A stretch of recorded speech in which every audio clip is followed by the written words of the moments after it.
Ya, Bismillahirrahmanirrahim. Assalamualaikum warahmatullahi wabarakatuh. Mohon izin perkenalkan, saya Rizky Perdana Wira Utama dari PJJ Akuntansi dengan nomor induk mahasiswa 2403001021178 akan sedikit menjelaskan kembali tentang materi yang ada pada mata kuliah makroekonomi ini, yaitu inflasi dan pengangguran dalam makroekonomi. Untuk dosen saya sendiri, yaitu Ibu Mutiara Rizky Nurahmi. Nah, video ini saya buat salah satu tujuannya untuk memenuhi tugas ujian akhir semester pada tahun 2025 ini. Baik, langsung saja ke pembahasan yang pertama untuk latar belakang dari mengapa saya memilih topik ini, yaitu karena inflasi dan pengangguran merupakan dua masalah utama yang sering dihadapi dalam perekonomian makro. Keduanya dapat mempengaruhi stabilitas harga, daya beli masyarakat, pertumbuhan ekonomi, hingga kesejahteraan sosial. Untuk tujuan pembelajarannya sendiri ada empat, yaitu yang pertama menjelaskan pengertian inflasi dan pengangguran, yang kedua mengidentifikasi jenis-jenis inflasi dan pengangguran, yang ketiga menganalisis penyebab dan dampaknya, dan yang terakhir menyajikan kebijakan pengendalian inflasi dan pengangguran. Kemudian untuk pengertian inflasi sendiri yaitu inflasi adalah kenaikan harga barang dan jasa secara umum dan terus-menerus dalam suatu periode waktu tertentu. Inflasi tidak berarti kenaikan harga satu atau dua barang, melainkan mencakup keseluruhan harga barang dan jasa dalam suatu perekonomian. Jika harga-harga hanya naik sekali saja, itu belum disebut inflasi, karena inflasi terjadi bila kenaikan tersebut berlangsung berulang dan berkepanjangan. Nah, untuk jenis-jenis inflasi ada empat macam, yaitu yang pertama demand pull inflation, terjadi karena permintaan barang dan jasa melebihi kapasitas produksi. Contohnya itu seperti permintaan meningkat saat ekonomi tumbuh pesat. Kemudian yang kedua ada cost push inflation, itu disebabkan oleh kenaikan biaya produksi seperti upah atau harga bahan baku. Contohnya harga BBM naik, maka biaya transportasi dan barang lainnya ikut naik juga. Ketiga ada built-in inflation, itu inflasi yang terjadi karena ekspektasi masyarakat akan kenaikan harga, mendorong kenaikan upah dan harga secara berulang. Ini contohnya harga sembako naik, kemudian karyawan akan minta gaji naik, kemudian apabila minta gaji naik, kemudian misalkan perusahaan itu setuju, pasti perusahaan akan menaikkan harga produk tersebut. Nah, tahun depan harga barang kembali naik, karyawan kembali minta gaji naik, nah seterusnya seperti itu. Pasti akan menaikkan yang namanya permintaan tadi, sehingga inflasi terjadi. Kemudian yang terakhir ada hyperinflation, yaitu inflasi yang sangat tinggi dan tidak terkendali. Nilai uang anjlok drastis, harga-harga naik sangat cepat. Contohnya itu terjadi di Zimbabwe tahun 2008, di mana hyperinflation ini terjadi secara ekstrem. Kemudian penyebabnya itu ada lima, kenapa bisa terjadi inflasi. Yang pertama itu ada demand pull inflation. Nah, itu terjadi ketika permintaan barang dan jasa lebih tinggi daripada penawaran yang tersedia. Akibatnya, harga-harga barang dan jasa cenderung naik karena konsumen bersaing untuk mendapatkan barang yang terbatas.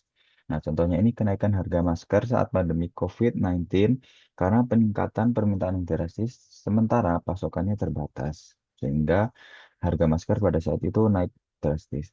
Kemudian yang kedua ada cost push inflation, yaitu jenis inflasi yang disebabkan oleh kenaikan biaya produksi seperti upah, bahan baku, atau energi. Produsen akan menaikkan harga jual untuk menjaga keuntungan. Contohnya kenaikan harga bahan bakar minyak atau BBM yang menyebabkan biaya transportasi dan produksi meningkat, sehingga harga barang dan jasa yang lainnya itu ikut naik juga.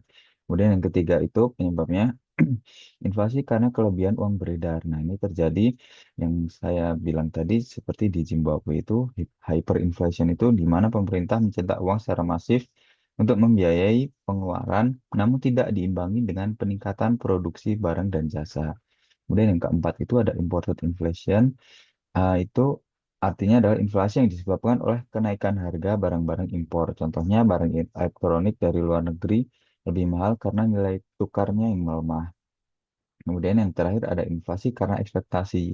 Nah, jika masyarakat mengharapkan harga akan naik, mereka akan menaikkan harga atau menuntut gaji lebih tinggi. Nah, contohnya kenaikan harga barang saat menjelang hari raya.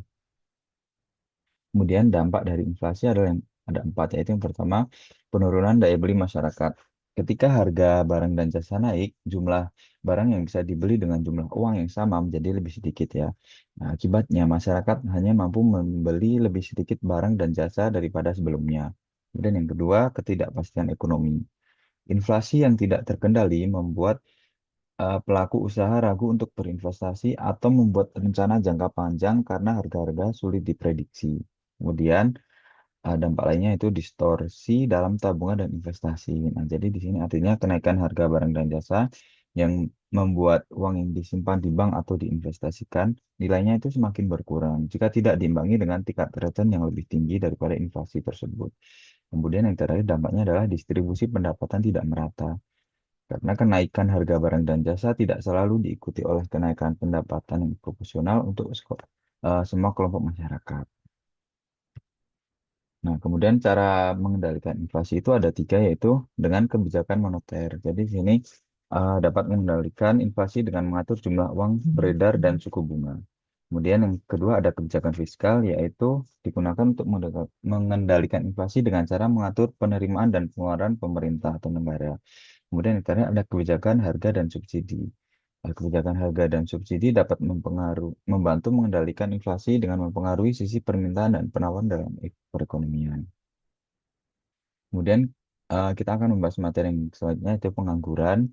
Di sini arti pengangguran adalah situasi ketika seorang yang termasuk angkatan kerja ingin bekerja tetapi tidak mendapatkan pekerjaan. Nah, angkatan kerja adalah penduduk usia kerja 15 sampai 64 tahun yang aktif mencari pekerjaan atau siap bekerja. Di sini usia produktif ya maksudnya. Kemudian jenis-jenis pengangguran itu ada empat, yaitu yang pertama frictional unemployment, yaitu terjadi karena perpindahan kerja secara sukarela atau sementara. Di sini contohnya lulusan baru yang masih mencari pekerjaan. Kemudian struktural unemployment disebabkan karena ketidaksesuaian keterampilan dengan permintaan pasar kerja. Nah, bisa terjadi karena perubahan teknologi atau pola industri atau globalisasi. Nah, contohnya gini, tukang jahit yang tradisional akan tergeser oleh produksi massal pabrik yang produksinya itu lebih efisien dan lebih murah pastinya. Kemudian ada cycle unemployment, yaitu terjadi karena penurunan aktivitas ekonomi seperti saat krisis atau resesi. Contohnya PHK massal pada saat pandemi COVID-19.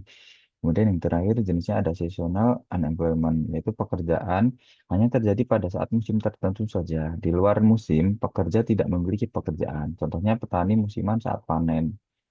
Kemudian penyebab terjadi pengangguran itu sebenarnya ada banyak. Yang pertama itu ada pertumbuhan ekonomi yang melambat. Nah, saat ekonomi melambat, permintaan barang dan jasa menurun sehingga perusahaan mengurangi produksi dan tidak merekrut tenaga kerja yang baru.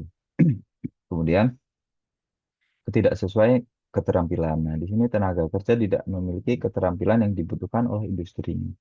Kemudian yang kedua, kemajuan teknologi. Nah, teknologi menggantikan pekerjaan manusia atau otomatisasi. Nah, efisien bagi perusahaan, tapi yang mengurangi permintaan tenaga kerja. Kemudian yang keempat ada musim atau waktu tertentu. Beberapa pekerjaan hanya aktif di musim tertentu. Nah, kalau di luar musim, pekerja kehilangan penghasilan. Kemudian penyebabnya ada kurangnya investasi. Nah, karena kurangnya investasi dalam dan luar negeri membuat lapangan kerja baru itu tidak tercipta. Kemudian yang kedua ada perubahan struktur ekonomi. Peralihan dari sektor pertanian ke industri atau jasa membuat pekerja sektor lama kehilangan pekerjaan. Kemudian UMR yang terlalu tinggi. Nah, jika UMR atau upah minimum regional itu terlalu tinggi, perusahaan bisa mengurangi jumlah pekerja atau menunda rekrutmen. Kemudian yang terakhir ada pertumbuhan penduduk yang tinggi. Nah, jika pertumbuhan angkatan kerja lebih cepat dari pertumbuhan lapangan kerja, maka pengangguran akan meningkat. Kemudian dampaknya yaitu akan menurunnya pendapatan nasional. Nah, semakin banyak orang yang menganggur, maka semakin sedikit pendapatan yang dihasilkan secara keseluruhan. Kemudian yang kedua, meningkatkan angka kemiskinan. Nah, jadi tanpa pendapatan yang tetap, mereka akan sulit memenuhi kebutuhan dasar seperti makan, tempat tinggal, dan pendidikan. Kemudian ketidakstabilan sosial. Di sini hilangnya mata pencaharian dan pendapatan yang memicu berbagai masalah sosial seperti kriminalitas, kemiskinan, ketidakpuasan masyarakat yang berpotensi akan menimbulkan konflik. Kemudian yang terakhir ada pemborosan SDM. Di sini maksudnya itu individu yang seharusnya produktif, yaitu pada saat usia produktif dalam kegiatan ekonomi justru malah tidak dimanfaatkan karena tidak mendapatkan pekerjaan tadi. Nah, untuk yang terakhir, saya akan sedikit memberikan studi kasus eh, soal ya di sini. Pada tahun 2023, pemerintah Indonesia mencatat inflasi tahunan sebesar 5,5%. Kenaikan harga terutama terjadi pada bahan pangan, energi, dan transportasi. Namun di sisi lain, tingkat pengangguran terbuka mengalami sedikit penurunan menjadi 5,3% dibandingkan tahun sebelumnya yang mencapai 5,9%. Pemerintah mengklaim bahwa program bantuan sosial dan subsidi energi berhasil menjaga daya beli masyarakat. Namun, beberapa ekonom menilai bahwa inflasi yang terjadi lebih disebabkan oleh tekanan dari sisi penawaran atau supply shock, seperti gangguan distribusi akibat cuaca ekstrem dan kenaikan harga impor.